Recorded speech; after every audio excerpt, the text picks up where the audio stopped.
Hello friends, welcome to crazy GS Adda. तो आज के इस वीडियो में साइंस और स्ट्रैटेजी के से वो प्रश्न बताएंगे जो एग्जाम में पूछे गए हैं और इसमें से कुछ क्वेश्चन नए भी हैं, है ना। दोनों को एक साथ हम डिस्कशन करेंगे। सिर्फ आप लोग ध्यान से देखिएगा और आप लोग के लिए बहुत ही इंपॉर्टेंट है, चाहे आप किसी भी तरह के कम्पिटेटिव एग्जाम की तैयारी कर रहे होते हैं। आज का क्वेश्चन कुछ ज़्यादा ही इंपॉर्टेंट है, तो चलिए देख लेते हैं।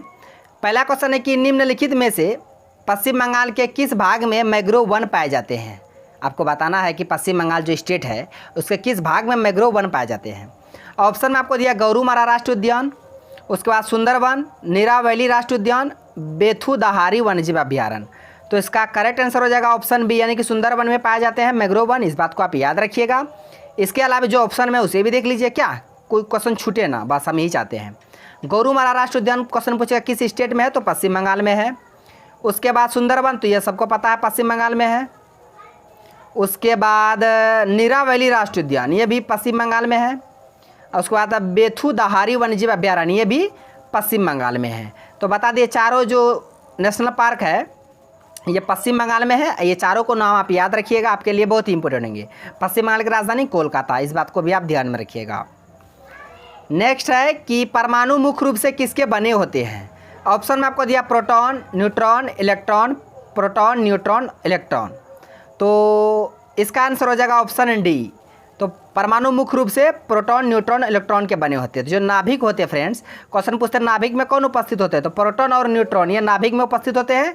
और इसके चारों ओर जो चक्कर लगाते हैं वो इलेक्ट्रॉन लगाते हैं। कौन? इलेक्ट्रॉन इसके चारों ओर चक्कर लगाते हैं। इस बात को आप याद रखिएगा।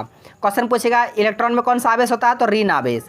अब प्रोटॉन पे धन आवेश, और ये न्यूट्रॉन है ये आवेशहीन होते हैं, इसमें कोई मतलब आवेश नहीं होते। इस बात को आप याद रखिएगा, कोई किसी भी तरह के चार्ज नहीं होता, आवेशहीन होते हैं।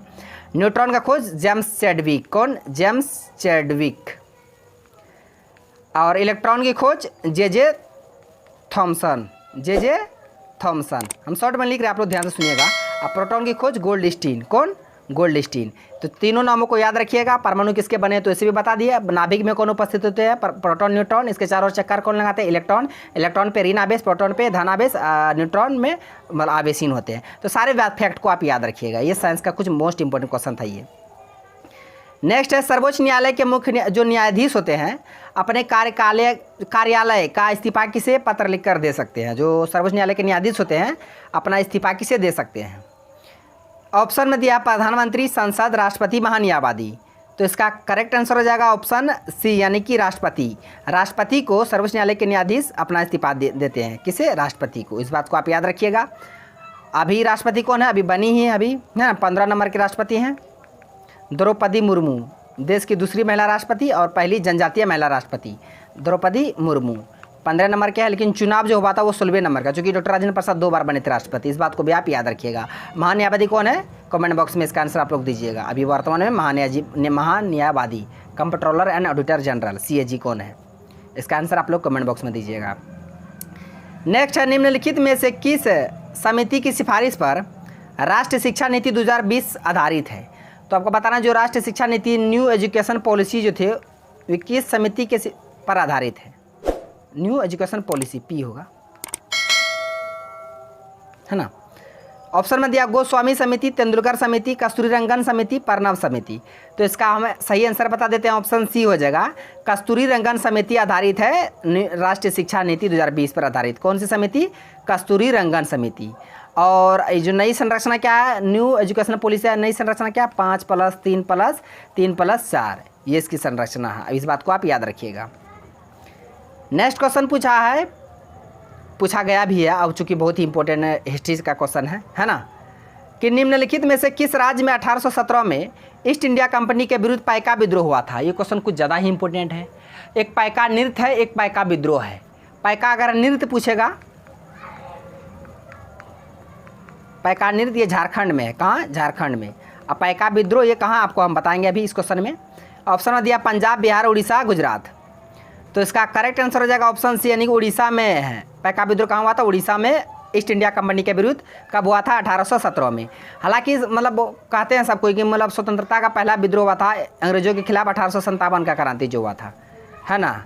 लेकिन आप देखिए इससे भी पहले कितना साल पहले 1817 में ही हुआ था ईस्ट इंडिया कंपनी के विरुद्ध।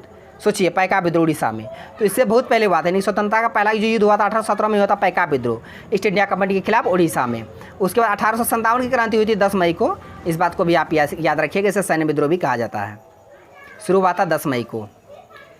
नेक्स्ट क्वेश्चन है कि आवर्त सारणी की आवर्त में धात्विक गुण बाएं से दाएं की ओर बढ़ने पर क्या होता है। चलिए क्वेश्चन यही है कि जो आवर्त सारणी है, जैसे आवर्त सारणी है ना, जिसे बना दे रहे हैं, इधर लेफ्ट हो गया बायां, इधर राइट हो गया दायां, ये कहाँ से, ये राइट हो गया, लेफ्ट राइट। लेफ्ट से राइट जाएंगे तो धात्विक गुण क्या होगा, बढ़ेगा, घटेगा, स्थिर रहेगा, वृद्धि या कमी होगा। तो बता देते हैं कि आवर्त सारणी में लेफ्ट से राइट जाएंगे तो धात्विक गुण क्या होगा, घटेगा, धात्विक गुण घटेगा। कहाँ गया रे, रुकिए, घटेगा, क्या होगा, घटेगा। लेफ्ट से राइट जाने पर धात्विक गुण घटेगा, और वहीं पे ऊपर से अगर नीचे आइएगा तो वर्ग में तो बढ़ेगा, ऊपर से नीचे जाने में बढ़ेगा और लेफ्ट से राइट जाने में घटेगा। तो यहाँ पे लेफ्ट से राइट पूछ रहा है, बाएं से दाएं तो घटेगा। इसका करेक्ट आंसर हो जाएगा ऑप्शन बी, यानी कि घटेगा, है ना। आधुनिक आवर्त सारणी किसने दी है, मोस्ले ने 1913 में। इस बात को भी आप याद रखिएगा। नेक्स्ट क्वेश्चन है कि निम्नलिखित में से किसने आईन अकबरी लिखी है। आईन अकबरी के लेखक आपको बताना है। ऑप्शन में दिया बाबर, अबुल फजल, फिरदौसी, गुलबदन बेगम। ये चारों के बारे में बता देते हैं डिटेल से, आप लोग ध्यान से पहले देखिए। इसका पहले आंसर बता देते हैं। आईन अकबरी के लेखक कौन है, अबुल फजल। आईन अकबरी को अकबरनामा भी कहा जाता है। क्या, अकबरनामा। अकबरनामा के लेखक, अकबरनामा का लेखक अबुल फजल, या कहिए आईन अकबरी या अकबरनामा। बाबर जो लिखे थे बाबरनामा, बाबरनामा का लेखक बाबर, अकबरनामा का लेखक अबुल फजल। फिरदौसी किसके लेखक है, शाहनामा के, शाहनामा के लेखक फिरदौसी हैं। और गुलबदन बेगम ये हुमायूं नामा के लेखक है, हुमायूं नामा के लेखक, हुमायूं की बहन थी गुलबदन बेगम, उन्होंने ही लिखे थे हुमायूं नामा। तो चारों फैक्ट को याद रखिएगा, बाबरनामा बाबर, अकबरनामा अबुल फजल, शाहनामा फिरदौसी, हुमायूं नामा गुलबदन बेगम। तो इसका करेक्ट आंसर हो जाएगा यहाँ अबुल फजल लिखे थे आईन अकबरी को। नेक्स्ट क्वेश्चन है कि ईवीएम जो इलेक्ट्रॉनिक वोटिंग मशीन है, ईवीएम, इसका फुल फॉर्म भी एग्जाम में पूछ लिए जाते हैं। इलेक्ट्रॉनिक वोटिंग मशीन का इस्तेमाल पहली बार किस राज्य में किया गया था। तो 1982 में पहली बार किस राज्य में किया गया था, तो केरल राज्य में किया गया था। इसका करेक्ट आंसर हो जाएगा केरल में पहली बार इलेक्ट्रॉनिक वोटिंग मशीन का प्रयोग किया गया था। हालांकि कुछ मतलब क्या कहते हैं, सुप्रीम कोर्ट के द्वारा जो इलेक्शन किया गया था, वहाँ पे चुनाव हुआ था, तो उसको रद्द कर दिया गया था, है ना। लेकिन पहली बार जो इलेक्ट्रॉनिक वोटिंग मशीन का उपयोग हुआ था 1982 में केरल में हुआ था। इस बात को आप याद रखिएगा। नेक्स्ट क्वेश्चन है कि निम्नलिखित में से कौन मुख्य सूचना आयुक्त के चयन के लिए चयन समिति का सदस्य नहीं है। जो मुख्य सूचना आयुक्त का चयन किया जाता है, उस चयन करने के लिए एक चयन समिति का गठन किया जाता है। वो तो राष्ट्रपति की सिफारिश पर गठन किया जाता है। अब बताना जो समिति का गठन किया जाता है उसमें से कौन शामिल नहीं है, कौन से सदस्य। ऑप्शन में दिया राष्ट्रपति, प्रधानमंत्री, लोकसभा में विपक्ष के नेता, प्रधानमंत्री द्वारा नामित कैबिनेट मंत्री। तो हम इसका आंसर बता देते हैं। ऑप्शन ए हो जाएगा, राष्ट्रपति उस चयन समिति के सदस्य नहीं होते हैं, लेकिन राष्ट्रपति की सिफारिश पर चयन समिति का गठन किया जाता है और उसी चयन समिति के द्वारा मुख्य चुनाव आयुक्त की नियुक्ति किया जाता है, चयन किया जाता है ना, चयन किया जाता है। और उसमें से उस चयन समिति के सदस्य में से कौन नहीं होते हैं, राष्ट्रपति नहीं होते। इसके अलावा प्रधानमंत्री होते हैं, लोकसभा में विपक्ष के नेता होते हैं, प्रधानमंत्री द्वारा नामित कैबिनेट मंत्री होते हैं। ये तीनों होते हैं चयन समिति में और इन्हीं तीनों के द्वारा मुख्य चुनाव आयुक्त का चयन किया जाता है। तो आप इसे याद रखिएगा, इसका करेक्ट आंसर हो जाएगा राष्ट्रपति। नेक्स्ट ये आज का लास्ट क्वेश्चन है कि निम्नलिखित में से बंगाल के गठन में किसकी महत्वपूर्ण भूमिका थी। बंगाल के गठन में ऑप्शन में दिया अलीवर्दी खां, मुर्शिद कुली खां, सिराजुद्दौला, मीर जाफर। चारों के बारे में डिटेल से जानेंगे, सिर्फ आप लोग ध्यान से देखिएगा। तो इसका आंसर पहले हम बता देते हैं। बंगाल के गठन में महत्वपूर्ण भूमिका थी किसी, मुर्शिद कुली खां। ये 1700 से लेके 1727 तक थे बंगाल के नवाब। क्वेश्चन पूछेगा बंगाल का पहला नवाब कौन थे, मुर्शिद कुली खां, है ना।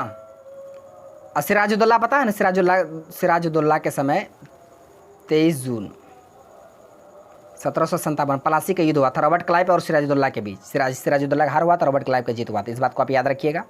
मीर जाफर, उसके बाद धोखा से उसको मार दिया गया था ना, उसके बाद मीर जाफर ही बना था। फिर मीर जाफर का ये भी धोखा दे दिया, कर नहीं दे रहा था, टैक्स नहीं दे रहा था, तो अपने मनमानी करने लगा।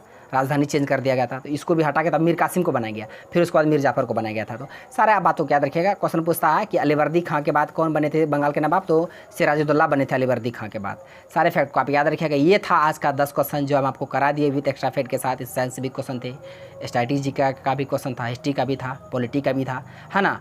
तो वीडियो आपको कैसा लगा?